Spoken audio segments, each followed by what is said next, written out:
Magandang araw po sa lahat po ng ating taga-subaybay sa programang ito.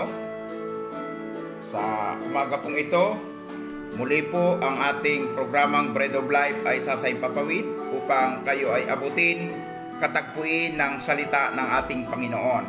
At bago po tayo magsimula, ating pakinggan muna ang himig ng awiting ito, ang tanging alay ko. Praise be the name of the living God. Glory to Christ Jesus. Oh, yes, O Lord. Hallelujah.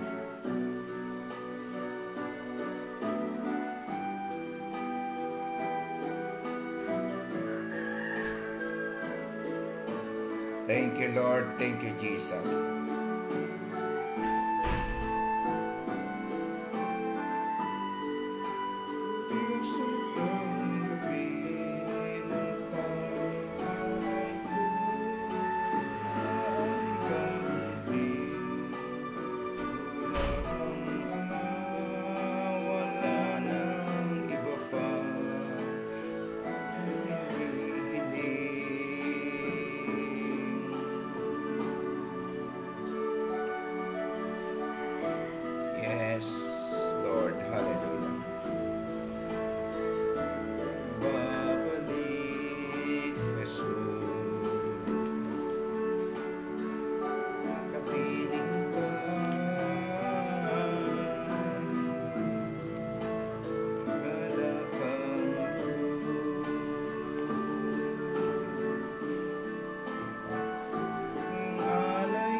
Praise be the name of the Lord Jesus. Hallelujah.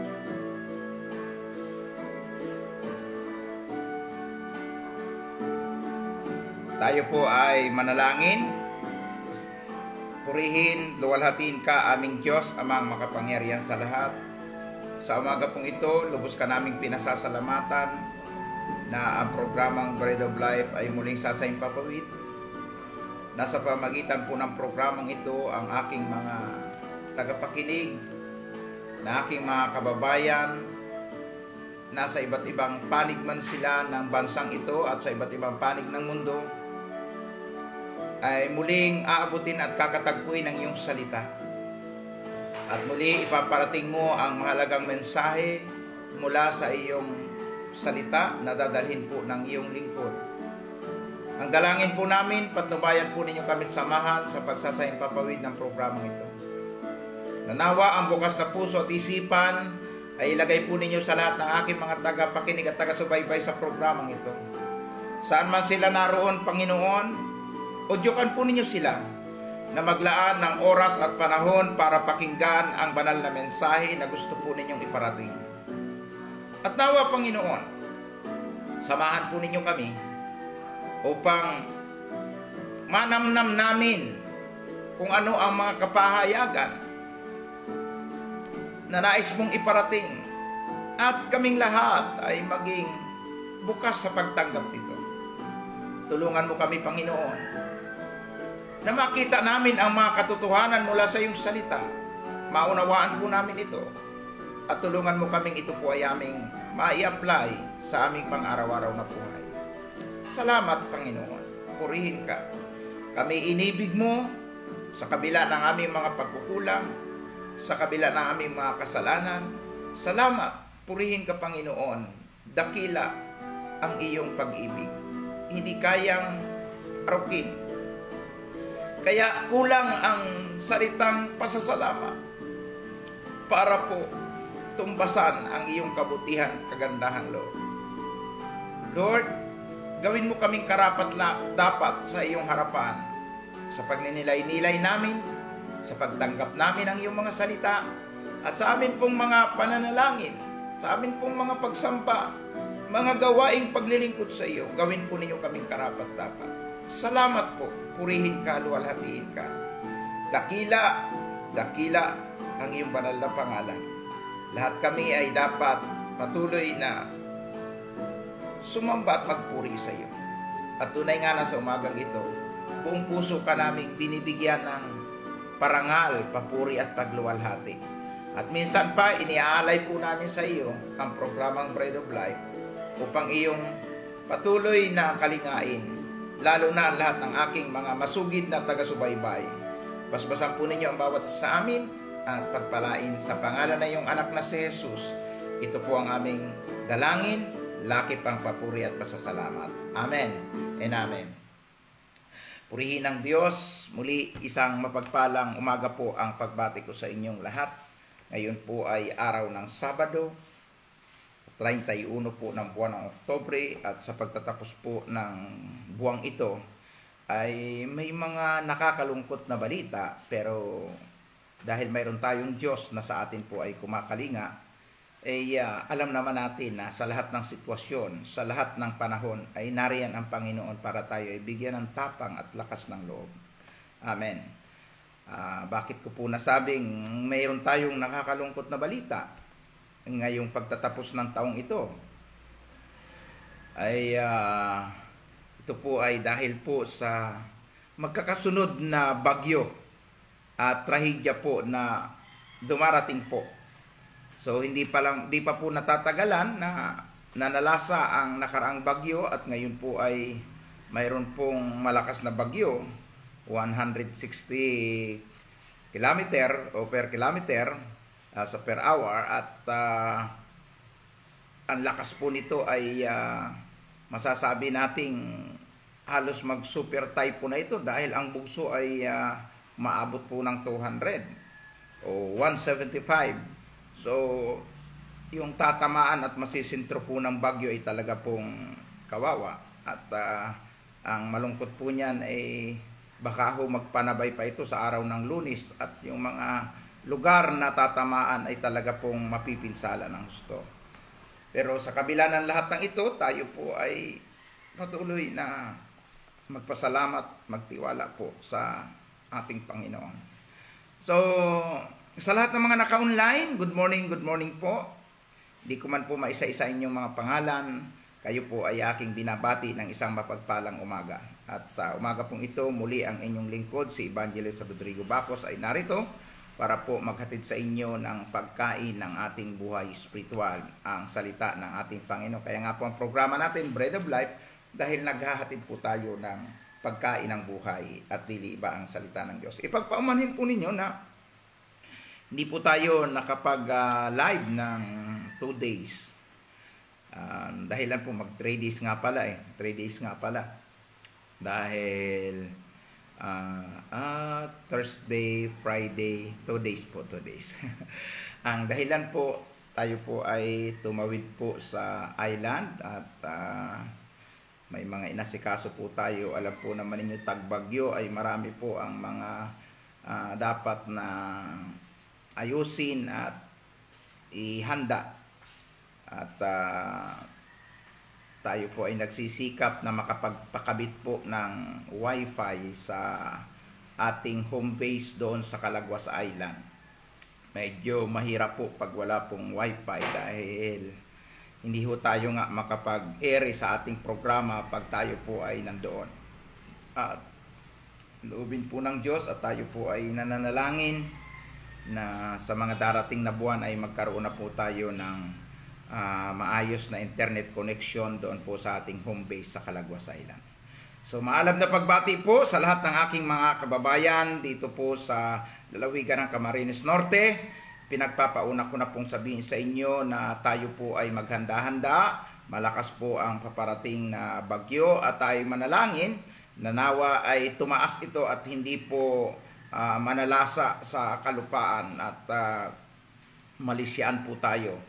Pero po sa iniuulat ng Pag-asa, ang unang tatamaan po ay ang Camarines Norte.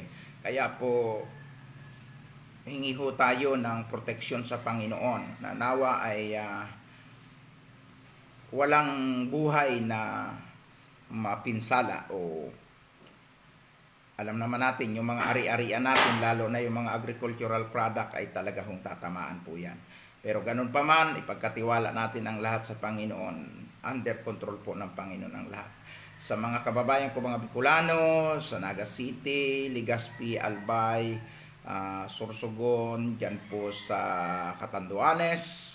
So talagang tayo po ay daanan ng bagyo, lalo na pag dumarating na po yung mga ganitong buwan. Kaya po patuloy tayong humingi ng proteksyon at pag-iingat sa ating Panginoon. Siya lang po ang may kakayanang iligtas tayo sa lahat ng mga sakuna. At sa mga kababayan natin, mga kaibigan natin, mga kamanggagawa, anumang church denomination dyan po sa Masbate City, magandang araw po sa inyo at patuloy tayo ingat at samahan ng Panginoon at patuloy tayo atin ding ihanda ang ating sarili sapagkat tayo po ay nasa panahon po na nililiglig ho talaga tayo dahil po sa mga sunod-sunod na bagyong ito na dumarating. At gayon din po, batiin po natin ang mga taga NCR sa National Capital Region, Metro Manila at sa mga karapit lugar diyan sa Cabarson ay bumabati tayo ng mapagpalang araw sa ngalan po ng ating Panginoon at sa inyong lahat na mga kapatid, kamanggagawa natin ang mga church denomination. Good morning po sa inyong lahat. At sa iba pa pong mga kasama natin, mga kaibigan, sa iba't iba pa pong lugar ng Luzon, diyan po sa Palawan, ingat-ingat po tayo, tagbagyo po at talaga pong marami po ang dumadaing sa panahong ito. Ang proteksyon ng Diyos ay patuloy po na sumaatin, pagkat bukod sa tagbagyo, tayo po ay mayroon pang mga kinakaharap na coronavirus, hindi pa po nawawala. Kaya ang pag-iingat ng Diyos ay kailangan po natin. At sa iba pa nating mga tagapakinig dyan sa Kabisayaan, saan mang lugar po kayo, maayong buntag sa tanan. At yan po sa lugar ng Kamindanawan, sa iba't ibang lugar dyan, mapagpalang araw po sa inyo. At ganun din sa ating mga kaibigan at kapatid sa iba't ibang bansa. Purihin po ang Diyos at naka-online na po ang ating masugid na taga-subaybay sa programang ito, Sister Rosalinda Anyanebo ng South Korea. Siya po ay naka-online na at sa mga taga-South Korea na mga kababayan nating Pilipino, anumang church denomination kayo, maalam na pagbati po sa ngalan po ng ating Panginoon. Tayo po'y muling magsama-sama sa ating programa sa Bread of Life. At ganoon din po sa iba't iba pa nating mga kaibigan, kapatid, na nandyan na po si Sister Elsie Buseso. Diyan po yan sa Boni, Mandaluyong. At diyan po si Sister Merna Tipasi from po yan, Bulacan. At Sagaray, Bulacan ba ito, Sister Merna? San Jose del Monte. At sa iba pa ang mga kapatid na naka-online, Sister Edita Almasol, good morning. At bumbati tayo kay Sister Merlita Tintino diyan po sa Lambayong, Sultan Kudarat. Sila po ay namatayan ng kanilang kapamilya. Namatay ang kanyang biyanan. Kaya ako'y bumabati ng condolence po sa inyong lahat. At sa ngalan ng ating Panginoon ay talaga pong patuloy ating lakasan ang ating loob. Ang tao po ay may takdang panahon na ilalagi dito sa mundo, kaya dapat lagi po tayong naghahanda. Talagang lahat tayo pupunta sa kamatayan. Condolence po. At sa iba pa natin mga taga-subaybay sa iba't iba pa pong bansa, diyan sa Amerika, sa California, sa iba pa pong dako ng mundo, sa Japan, sa New Zealand, Canada, sa marami pang lugar ng ating daigdig. Hindi ko man maisa-isa ang mga lugar na inyong kinalalagyan. Maalab na pagbati po sa ngalan ng ating Panginoon. Good morning po sa mga kaparehas na oras dyan po sa mga kalapit bansa. Pagpalain po kayo ng Diyos at tayo po ngayon ay narito muli para sa pagsasagawa ng ating programang Bread of Life, na tayo po ay patuloy na mag-aaral at makikinig sa salita ng ating Panginoon na atin pong babasahin at ating tatalakayin ngayong umaga. At kung nakahanda na po kayo, mga iniibig ko mga kapatid, mga taga-subaybay, tayo po ay dumako na po sa salita ng Diyos na atin pong pagbubulayan ngayon. Bagamat aking binuksan at sinabi ko nga tuloy-tuloy natin tatalakay ng Book of Acts, ay akin pong gustong balikan yung sinabi po sa aklat ng mga Gawa chapter 2 verse 17 na si Pedro ay may pahayag tungkol sa mga huling araw. Kasi po patuloy ko pong ipapaunawa sa lahat na ang kapanahunan natin ay saklaw ng tinatawag na huling araw. So binabalikan ko po yung nadaanan nating pag-aaral na yon dahil may mga kailangan po tayong maunawaan sa nangyayari po sa kapanahonang ito. At masasabi ninyo in time na talagang last days na tayo o nasa huling yugto ng panahon na kung saan po ang mga propesiya ay talaga pong mangyayari, matutupad ngayon pong huling panahon ito. At isa po sa mga propesiya na aking bibigyang diin ay yun pong mangyayari na taghirap sa panahon po na tinatawag nating huling araw, at ito na po yung panahon ito. Basahin po natin ang Revelation chapter 6 verse 6. Okay? Revelation chapter 6 o Pahayag chapter 6 verse 6. May narinig akong wari isang tinig buhat sa kinaroroonan ng 4 nilalang na buhay. Ang sabi, isang takal na trigo lamang ang magbibili ng sahod sa maghapong paggawa, at 3 takal na sibada lamang ang mabibili ng gayon ding halaga. Ngunit huwag pinsalain ang langis ng ulibo at ang alak. Pagpalain ng Diyos ang bahagi ng kasulatang ating binasa. Ito po ay propesya na inihayag po kay John the Beloved nung siya po ay nasa pulo ng Patmos. At hindi po ito prophecy ng isang propeta, hindi rin po ito propesya ng sino mang apostoles. At si John the Beloved ay nagsumulat lang. Dahil po siya po ay dinala doon sa langit, at doon po sa langit ay nakakita po siya ng mga kakaibang mga nilalang. At dito po kung atin pong titingnan, ang sinasabi po ng kasulatan, doon daw po sa lugar ng 4 na nilalang, ito po yung may mga mata paikot. Kakaibang nilikha po ito, manghirap po nitong ilarawan. Ay merong tinig na lumabas doon na nagsalita, na ang sinasabi ay yung kaganapan o magaganap na pangyayari sa huling panahon. Na ano po yung pangyayari na yon na magaganap sa huling panahon? At gusto ko pong ipaunawa sa inyong lahat na ako'y naniniwala ito na po yung panahon yun. At sabi po rito, may narinig akong wari isang tinig mula sa kinaroonan ng 4 na nilalang na buhay. Ano po yung sinasabi ng tinig na ito? Isang takal na trigo lamang ang mabibili sa maghapong paggawa. Matindi po. Na kung saan ang pangunahing ipinakikita dito ay ang pagkakaroon ng matinding kahirapan na daranasin sa huling panahon.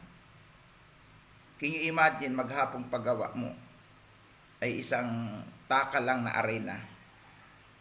So, nangangahulugan po yan na napakatinding kahirapan.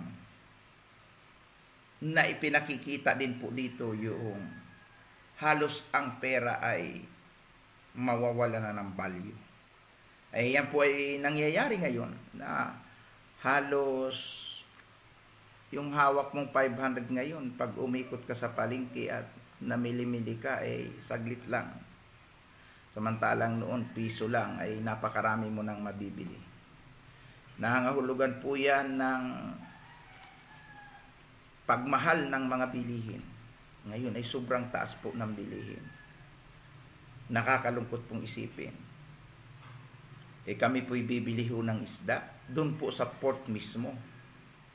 Galing po ng island sa port mismo. Aba, hindi naman po malalaki, at yung tinatawag naming burakat ay 180 ang kilo. At dyan sa Manila ay mas mahal po dyan. Ay dito po, port mismo. Ay di gaano na po pagdating dyan sa mga pamilihan dyan sa syudad.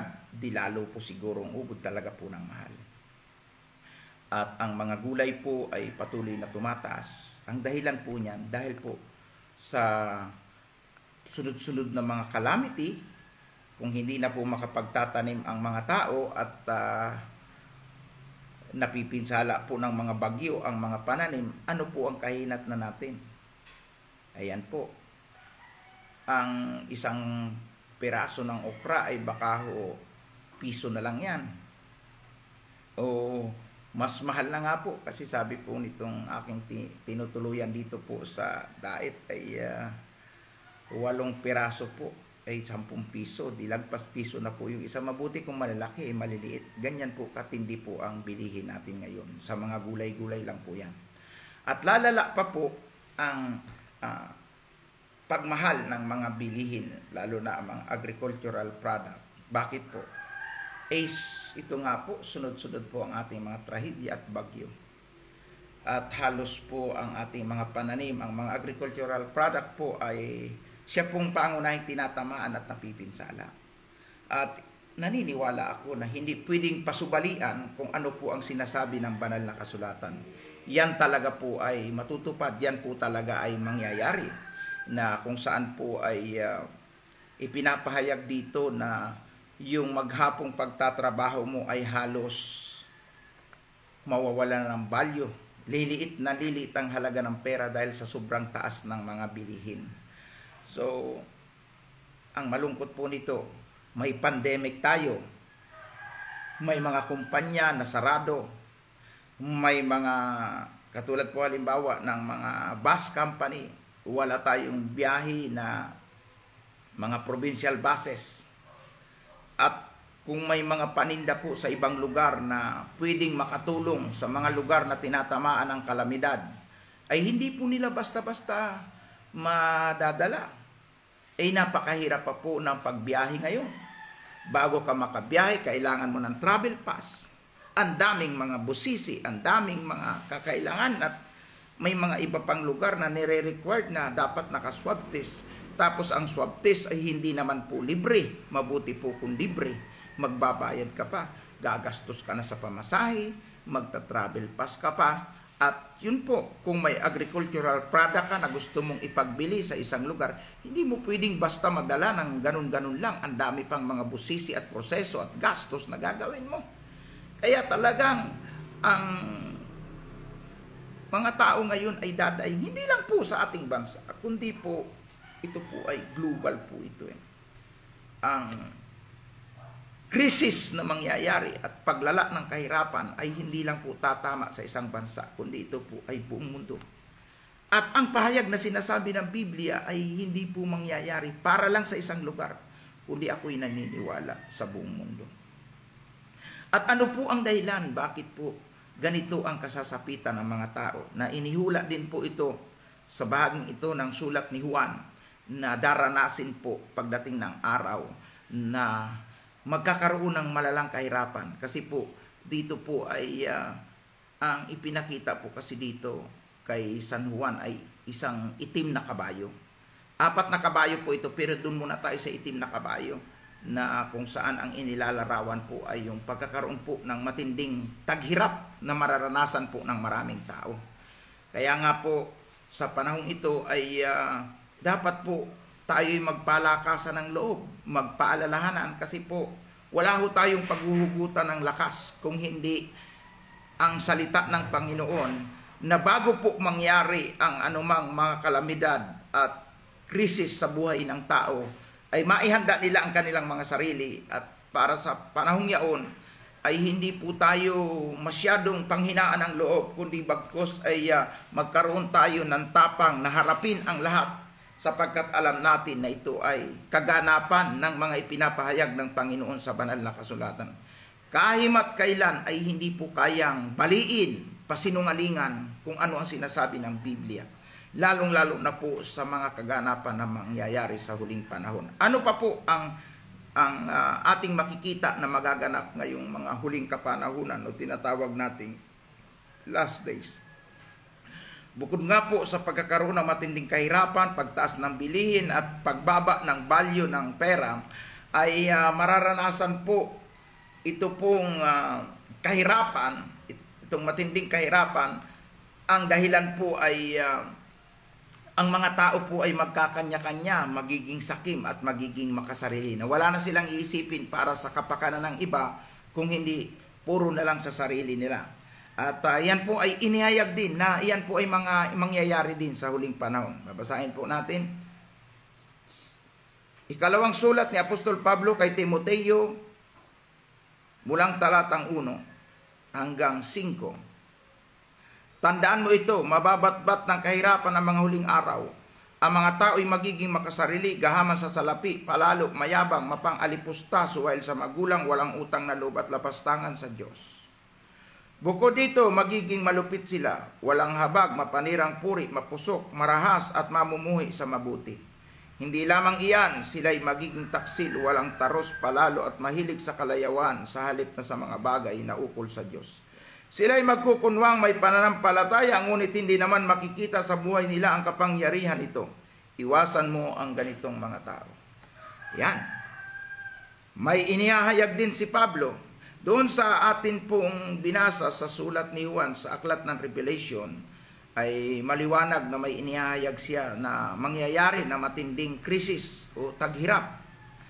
Dito din ay may inihahayag naman ito pong si Apostol Pablo sa sulat niya kay Timoteo na sinasabi niya na itong huling panahon, huling araw ay magkakaroon ng matinding kahirapan na mararanasan ng sangkatauhan. Kaya sabi ko sa inyo, ang Biblia ay hindi nagpapahayag para sa isang lugar lang at hindi rin ito nagpapahayag para sa isang personalidad.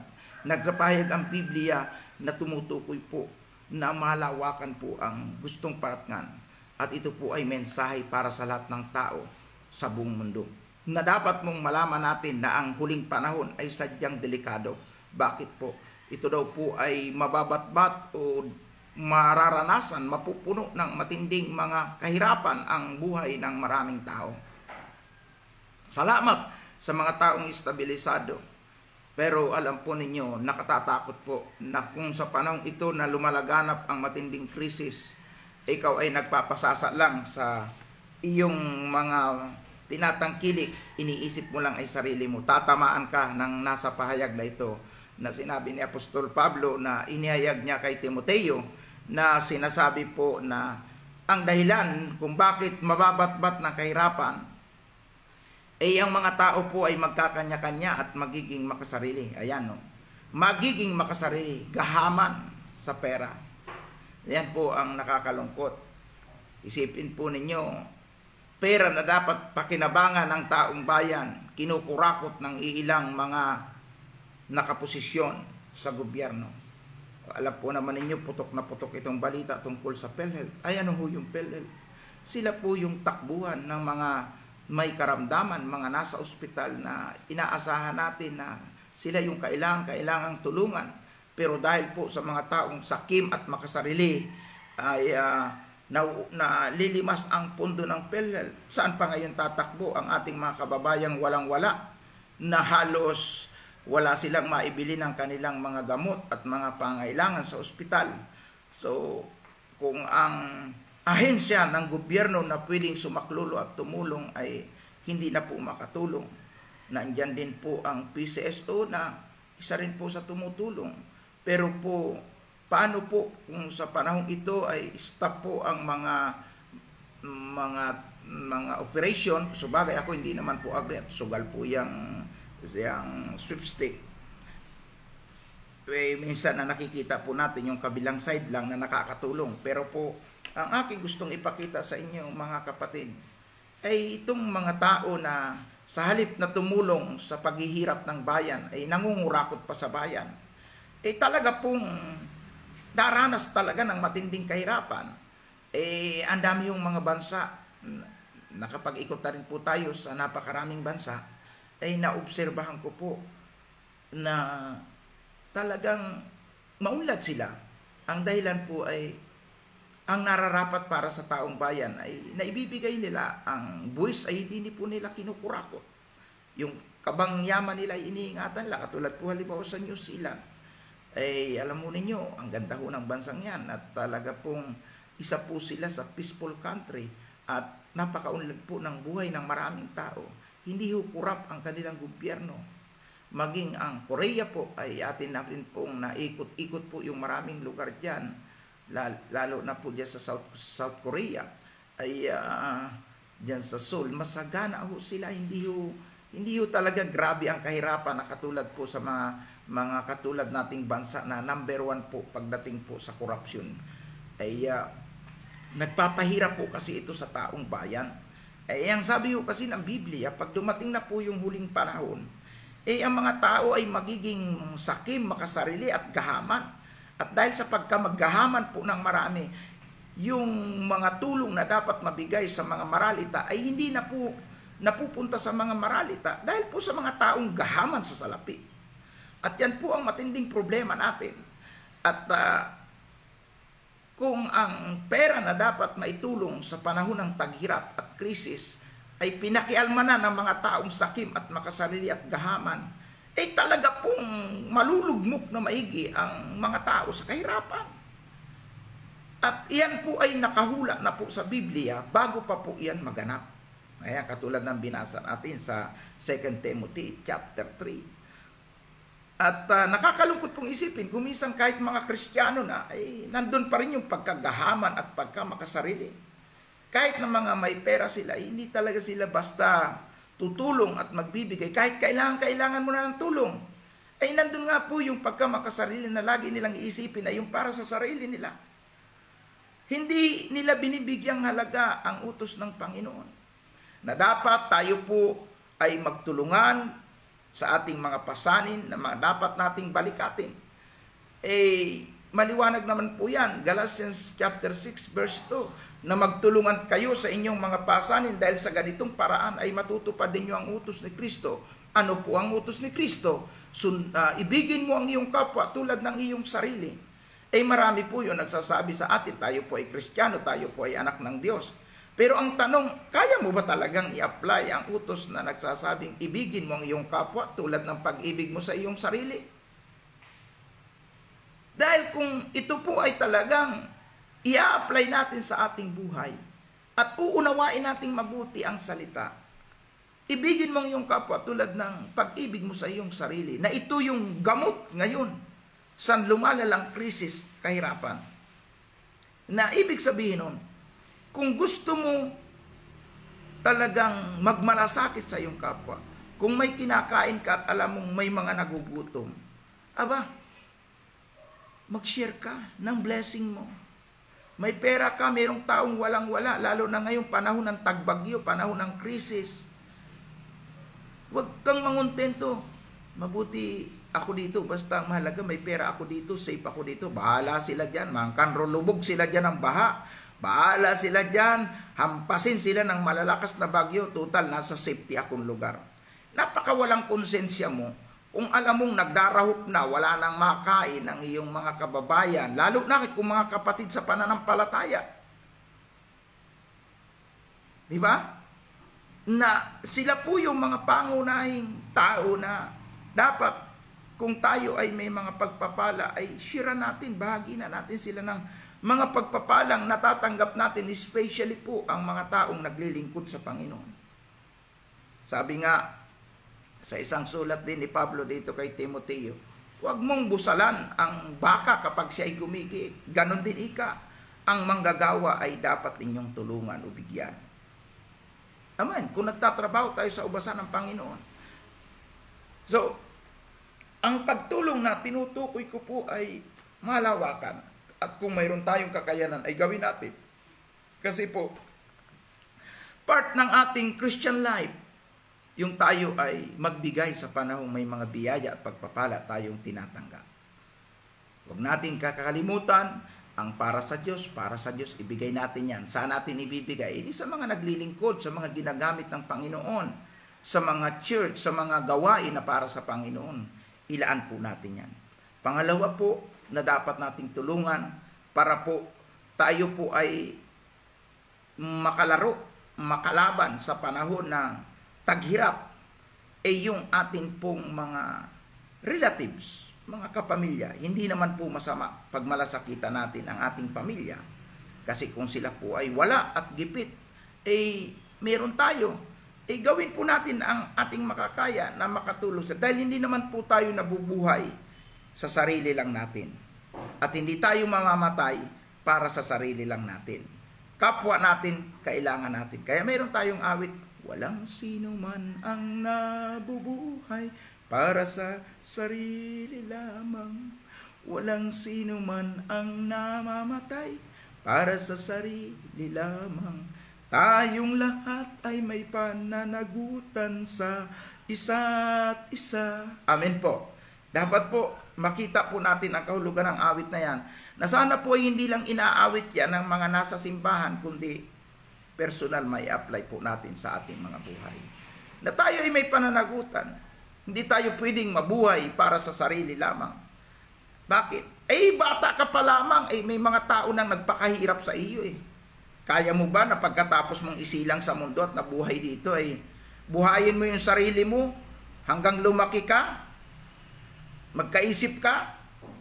May mga taong nagmalasakit, may mga taong tumangkilik, nag-aruga sa iyo. Kaya hindi sa sarili.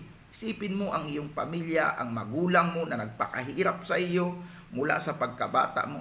At hanggang mamatay ka, hindi ka mamatay para sa sarili mo lamang. Bakit po? Ultimong burol mo, asikasuhin ng mga relatives mo. Ngayon nga, panahon ng pandemic, walang burol-burol, cremation na. Pero mayroon pa rin mag-aasikaso niyan. Di naman libre ang cremation. May mga gagastos, may mga magpapakahirap. Kaya po, mahalaga ang ating kapwa. Magi tayong totoo sa ating buhay Kristiyano, huwag lang sa salita. Mahalin natin ang ating kapwa, tulad ng pagmamahal natin sa ating sarili. At ngayong panahon po ng kalamidad, ipakita natin ang pagdamay natin, lalo na kayo na nasa abroad. Ano ang kaya ninyong itulong dito sa mga tao na dinadaanan ng mga trahedya? Sa panahon na may pandemic na, krisis na, wala ng trabaho, yung iba na mga nasa bundok, mga nasa mga farm, yun na lang aasahan nila yung kanilang produkto sa farm. Paano kung sunod-sunod na binabagyo? Magtanim ka man, pagkatapos ng tanim mo, babagyuhin na naman, tapos babagyuhin na naman. Talaga pong sadsad talaga po sa kahirapan. At sa ganito pong sitwasyon, doon mo makikita ang totoong kapatid. Doon mo makikita ang totoong may pagmamahal sa kapwa. Dahil hindi nila matitiis na sarili lang nila ang isipin nila. Bagamat may propesya na sa huling panahon ang tao ay magiging makasarili at gahaman, pero yun ay para lang sa mga taong walang Diyos. Pero kung ikaw may Diyos, may takot ka sa Diyos, may pagmamahal ka sa Diyos, maging makatotohanan yan, makikita sa iyo kung ipapadama mo ang pagmamalasakit at pagmamahal mo sa iyong kapwa. Sa paanong paraan? Na kung tayo ay may kakayanan din, inuulit ko na kung tayo ay may kakayanan din na tumulong, ay tumulong po tayo. Sa ano pong paraan? Lahat ng pwede nating itulong. Ako po, bago pa lamang dumating itong pagbagyong ito, nanawagan na ako sa programa natin, lalo na po doon sa aking topic patungkol sa pagiging good Samaritan, na kalingain yung mga tao na pinahirapan ng dyablo, binugbog ng dyablo, nasa isang miserabling kalagayan, pagmalasakitan natin sila, na wala tayong iniisip na katumbas na kapalit, sapagkat ang tunay na pagmamalasakit at pagtulong sa kapwa ay tutulong ka na hindi ka nag-iisip na mayroong kapalit. Kaya po, maging makatotohanan po tayo sa mga huling panahong ito.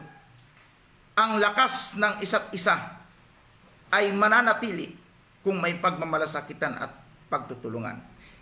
Itong nakapropesiya na sinabi dito na mangyayari sa huling araw, na ang tao magiging sakim, makasarili at gahaman sa salapi, ay para sa mga taong walang Diyos. Pero sa mga taong may Diyos, yan ang sinasabi, halos isusubo mo na lang. Dahil sa pangangailangan, sa gawain ng Panginoon, pangangailangan ng ating kapwa, pangangailangan ng ating mga kapatid sa pananampalataya, halos isusubo mo na lang, ay ibibigay mo pa. At maging sa ako na yung lingkod ay nagsasalita na halos kung may dumarating na pera sa akin, dumadaan lang. At kung alin yung higit na nangangailangan, iyan po ay ating tinutulungan. Ginagawan po natin ng kaukulang pagmamalasakit.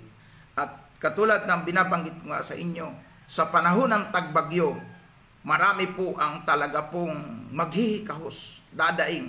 At siyempre po, kung ang tao ay wala na pong makain, ay maaring maging mitsa na rin po yan ng krimen o kriminalidad. Lalaganap ang kriminalidad. Bakit? Ay yung iba, kung wala nang makain yung mga anak nila, magnanakaw na po yan, o gagawa na ng marami pang mga hindi magandang gawain dahil po sa kahirapan. Kasi po, pag taghirap na po, alam ho ninyo, sa mga lugar na halos ang tao ay wala ng makain, talaga pong nandyan na po yung mga iba't ibang mga gawain na hindi maganda. Kaya nga po, dito po sa sunod-sunod na mga bagyo na dumarating, at sabi ko nga, handa-handa tayo, lalo na sa aking mga kababayang Bicolano, dahil po, ang epekto po niyan ay hindi ngayon lang.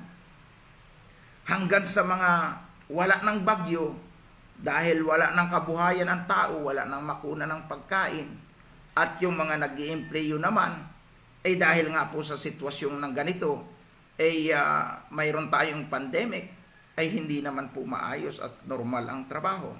Magipong mga nasa abroad, salamat doon sa mga tuloy-tuloy, biyaya po yan ng Diyos. Mahalin po ninyo ang inyong mga trabaho.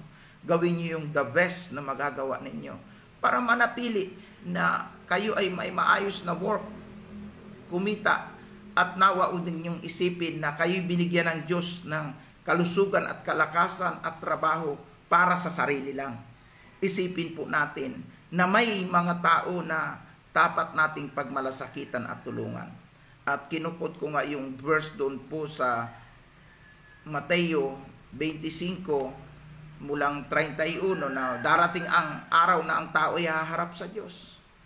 At pagharap ng mga tao sa Diyos, sasabihin ng Panginoon, ako'y nagutom, ako'y inyong pinakain, hubad, ako'y inyong pinaramtan, nabilanggo, ako'y inyong tinulungan, nauhaw, ako'y inyong pinainom, dayuhan, ako'y inyong pinatuloy. Sasabihin ng mga matuwid, kailan po nangyari yun? Kapag ginawa ninyo sa mga abang tao at sa mga kapatid ko o mga lingkod ko. Ako ang ginawa ninyo nun. So darating yung araw na ang tao ay haharap sa Diyos. Ikaw haharap sa Diyos. Kung hindi ka tao, exempted ka. Pero pag sinabing lahat ng tao, lahat tayo doon. At pagharap natin doon, hahanapin ng Diyos paano tayo nagmalasakit sa ating kapwa. Paano natin naipadama ang pagmamahal sa ating kapwa. Sa huling araw at huling panahon ito, dito makikita sino talaga yung totoo sa harapan ng Panginoon. Nagsasadyos na rin lang naman tayo, lubos-lubusin na natin. Amen.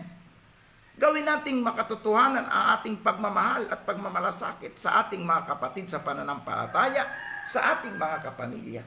Pero iginigit ko din na malasakit sa dapat pagmalasakitan, tulong sa dapat tulungan. Kasi kung kayo naman ay tumutulong, waldas naman yung inyong tinutulungan. Maraming bisyo. So, nagpapadala ka, nagdadrugs na pala yung pinapadala mo.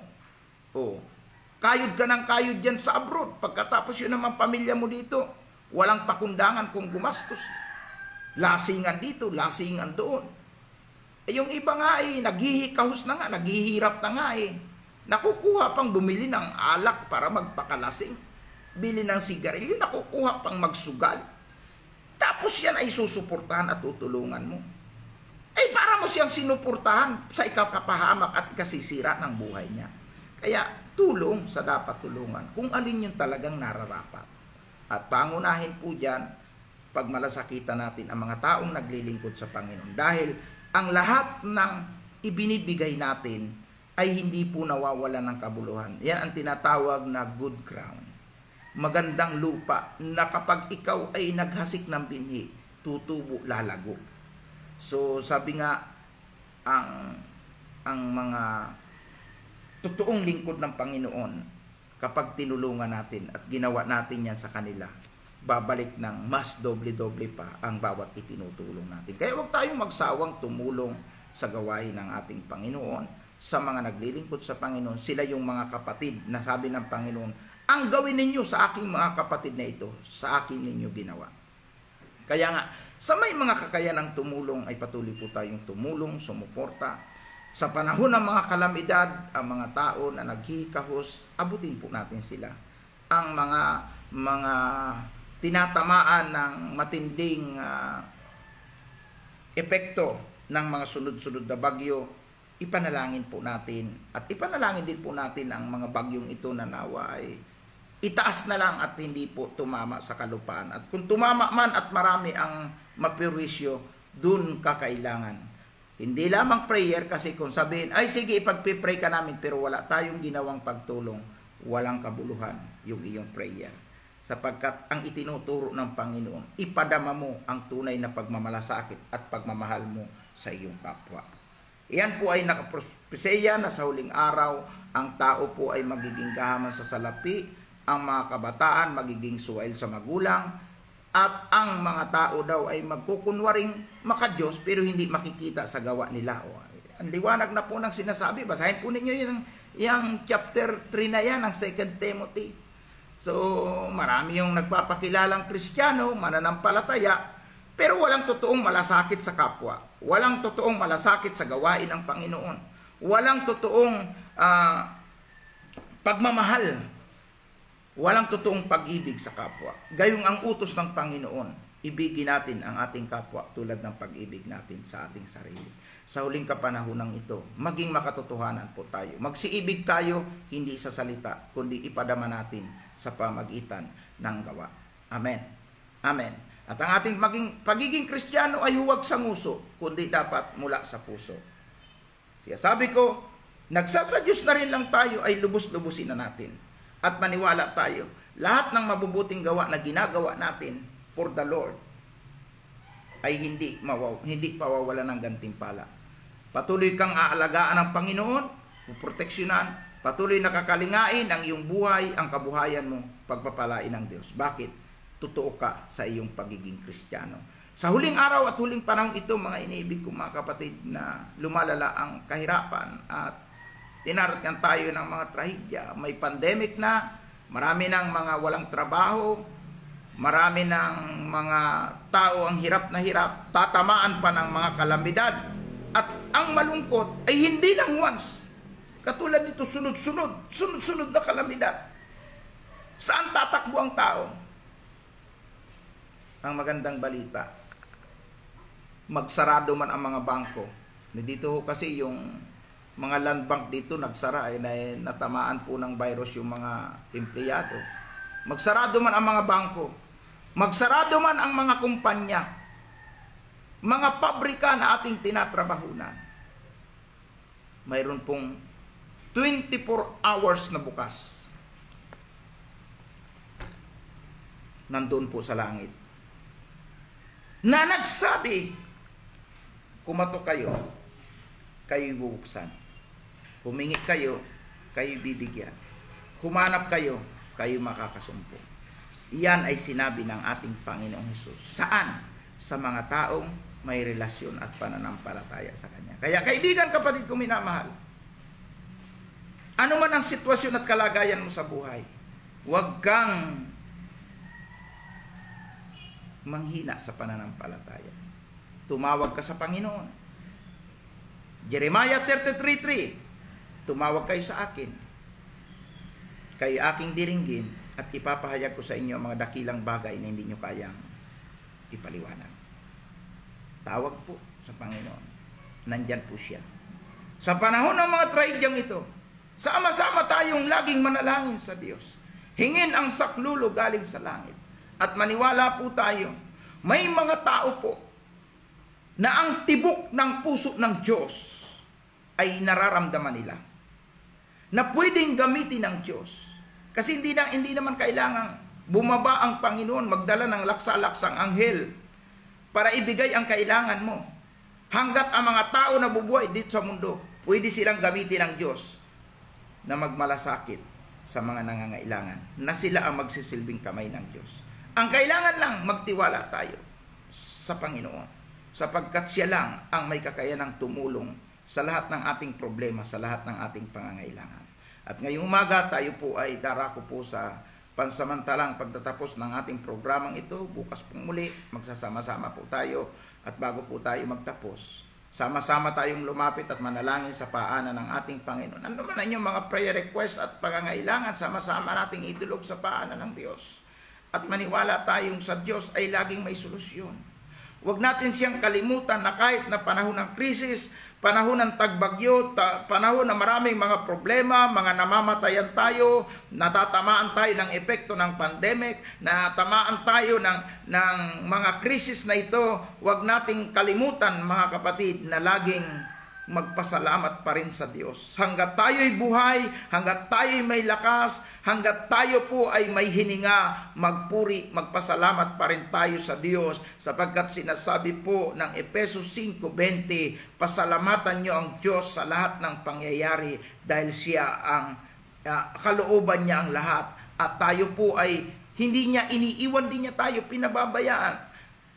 1 Peter chapter 5 verse 7, ipagkatiwala natin sa Kanya ang ating mga kabalisahan sapagkat tayo ay kinukupkup niya. Ang ibig sabihin, hindi niya tayo pinababayaan.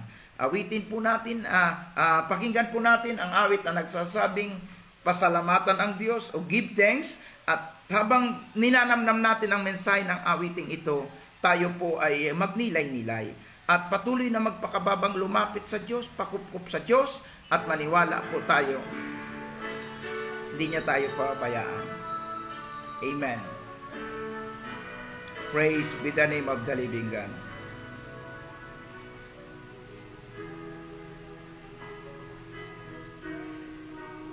Yes. Tunay nga, Panginoon.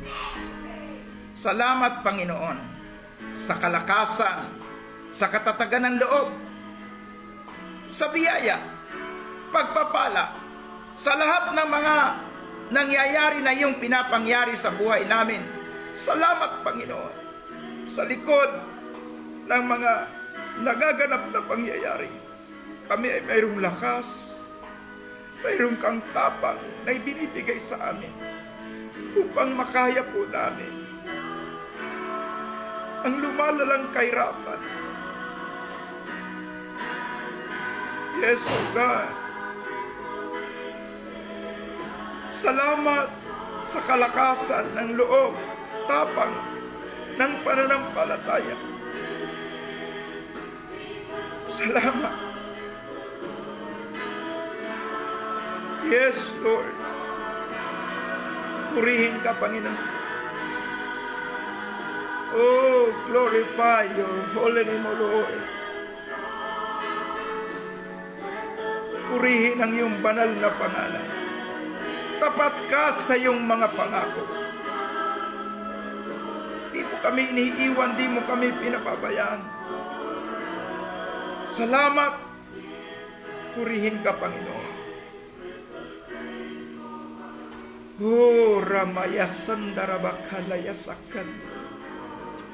Purihin ka, Panginoon, na sa umagang ito, malaya po kami sa programang ito na dumulog sa luklukan ng awa. Iunat po ninyo ang iyong mapagpalang kamay. Touch everyone, O God.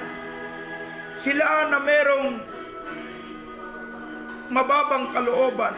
Sila na may mga bukas na puso. Touch mo sila, O Lord. At nawa ang burden at compassion na ipinaramdam mo sa akin ay maramdaman din nila, Panginoon. Kalingain ang mga aba, ang mga walang kaya. Lord, udyukan mo ng iyong banal na Espiritu ang mayroong mga kakayanan na kumalinga at tumulong sa mga nangailangan ng tulong. Nasa huling panahon na kami at haharap kami sa iyo, Panginoon. At sa pagharap namin, Panginoon, wag nawang mangyari na sasabihin mo, ako'y nagutom, hindi nyo pinakain, hubad, hindi nyo pinaramtan, nauhaw, hindi nyo pinainom, nabilanggo, hindi nyo dinalaw. Lord, wag nawa kaming singilin dahil kami nagpabaya at hindi kami kumalinga sa aming kapwa. Oh, Ramaya Sandarabakaliyasan. Hallelujah. Purihin ka, Panginoon. Salamat, Panginoon. Tunay nga na sa umaga pong ito, kami po ay patuloy na nalangin at hinihingi po namin, Panginoon, ang patuloy na pagsama ng iyong banal na Espiritu upang ang aming mga kaibigan, kapatid, kababayan saan man sila naroon, ay samahan mo ng iyong banal na Espiritu ang mga nalulungkot, ang mga nawalan ng pag-asa, bigyan mo ng pag-asa. Aliwin mo, Panginoon, ang mga nagdadalamhati, bigyan mo ng pangangailangan ang mga kapuspalan, ang mga nakakaranas ng mga trahedya, mga binabaha, binabagyo, napipinsala ang kabuhayan. Lord, huwag mo nawang kalimutan sila. Ikiling mo ang iyong paningin at pandinig sa kanilang mga daing at sa mga anak mo na nag-iikaos, mga mananampalataya, mga kapatid ko, mga kamanggagawa ko, na walang sapat na pangailangan para sa pang-araw-araw na ikabubuhay nila. Huwag mo silang tiisin, kundi bagkus, kalingain mo sila ng iyong mapagpalang kamay. Patuloy nawa kayong gumawa sa aking mga kapatiran, sa aking mga relatives, sa aking mga kababayan. Lord, huwag po ninyo kaming pabayaan na hindi kami sakluluhan sa panahon ng aming mga pangangailangan, lalo na sa panahon na may mga trahedya at kalamidad at bagyo na dumarating. Sakluluhan mo kami, Panginoon. At kami po'y nananalangin sapagkat ang Camarines Norte kabilang sa binanggit na pangunahing tatamaan ng paparating na bagyo. Ama, sa pangalan ni Jesus, kami humingi ng divine protection from you, Lord. Kubiran mo kami ng malabay na pakpak ng iyong pag-ibig upang hindi kami ganap na masalanta pati ang aming mga kabuhayan, mga tahanan namin, Panginoon. Sa panahon ng pandemic at panahon ng krisis, Lord, makakadagdag pa sa kahirapan ng tao ang mga trahedyang ito. Pero wala kaming magagawa sapagkat ikaw may kontrol ng lahat ng bagay. Kung ito'y katuparan ng iyong mga propesiya at mga kapahayagang inihayag mo sa iyong mga propeta, sa iyong mga apostoles, na inihayag ng Panginoon Jesucristo na magkakaroon ng matinding kahirapan sa uling panahong ito, wala ho kaming magagawa. Ang hingi lang po namin, Panginoon, sakluluhan mo kami, ingatan mo kami, na huwag kaming tamaan ng mga trahedyang ito at mapinsala sa mga trahedyang ito. Lord, sa iyo po namin pinagkakatiwala ang lahat sa aming buhay. Ang aking mga kababayan, ang marami pang mga ari-arian, mga agricultural product na napipinsala ng maraming bagyong ito, idinadalangin ko, Panginoon. Idinadalangin ko. Nanawa, Panginoon, sa lumalalang kahirapan, may lakas at tapang ang bawat isa sa amin na ito po'y harapin. Opo, Panginoon, hindi namin ito kaya kung wala ka sa amin. Kaya nga, Panginoon, tulungan mo kami. Sakluluhan po ninyo. Nanawa itong paparating na bagyo ay huwag pong tumama ng malakas sa kalupaan. Lalo na po yung mga nasa tabing dagat. Ingatan po ninyo sila na huwag po silang mapinsala. Yes, O Lord.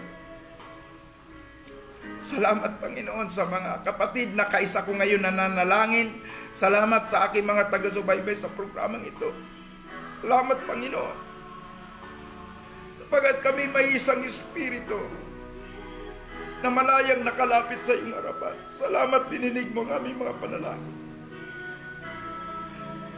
Lord, sa panahon na may mga ganitong sitwasyon, mayroon pa pong mga nagkakasakit, nahirapan silang magpagamot, ang dalangin ko, kahabagan po ninyo sila. Kayo na po ang gumamot sa kanila. Ano man ang mga sakit at karamdamang dinadala ng bawat isa, hipuin mo. Maranasan nila ang kagalingan at kalinga mula sa iyo, sa pangalan na iyong anak na si Jesus. Salamat din, Panginoon, sa mga problema, hinain at pangailangan ng aking mga kaibigan. Nandiyan ka, Panginoon, upang sila'y tugunin. Salamat sa patuloy na pagkalinga, pagkukup mo sa amin. Purihin ka, luwalhatiin ka, aming Diyos. Ito po ang aming panalangin, lakip ang papurit pa sa salamat. Amen and amen and amen. Praise Jesus. Purihin ang Panginoon. Hallelujah. Muli po ang inyong lingkod si Evangelist Rodrigo Bacos ay pansamantalang nagpapaalam at patuloy na nagsasabing huwag nating kalimutan nung tayo magtulungan, magpanalanginan, lalo na sa huling panahon ito, sa huling araw na ito. Kami ay makakatayo, kami ay lagpas sa bawat unos, sa bawat bagyo, sa physical man o sa spiritual na buhay. Kung nandyan kayo, kami ay iyong tutukudan, kami ay inyong aalalayan, kami ay inyong pagmamalasakitan, kami ay inyong ipapanalangin. Lahat ay makakaya po natin kapag tayo sama-sama, nagkakaisa, nagmamalasakitan, at nagmamahalan sa ngalan ng ating Panginoon. Sa lahat ng mga kababayan kong mga Bicolano, Diyos mabalo sa Indogabos, maray na aga. At sa lahat ng aking mga kapatiran at mga kamanggagawa, sa apat na sulok ng bansang Pilipinas, mapagpalang araw po sa inyong lahat. Patuloy tayong samahan at patnubayan ang ating Panginoon. At sa lahat ng ating tagapakinig na nasa iba't ibang dako ng mundo na ngayon ay nakabukas sa programang ito, ingatan kayo, patuloy na patnubayan ang ating Panginoon, at patuloy ninyong ipanalangin ang ating minamahal na bansa, na nawa ang habag at awa ng Diyos ay patuloy niyang ipadama. Lalo na sa sunod-sunod na kalamidad na dumarating, hindi lang sa pinsala ng coronavirus, kung hindi sa pinsala ng mga bagyong ito. Ingatan tayo at patuloy na samahan ng Panginoon sa lahat ng panahon. Hanggang kung muli sa araw ng bukas, magsama-sama tayong muli sa programang ito ng Bread of Life. Ang inyong lingkod, Evangelist Rodrigo Bacos, pansamantalang nagpapaalam. Pagpalain po tayo ng Panginoon.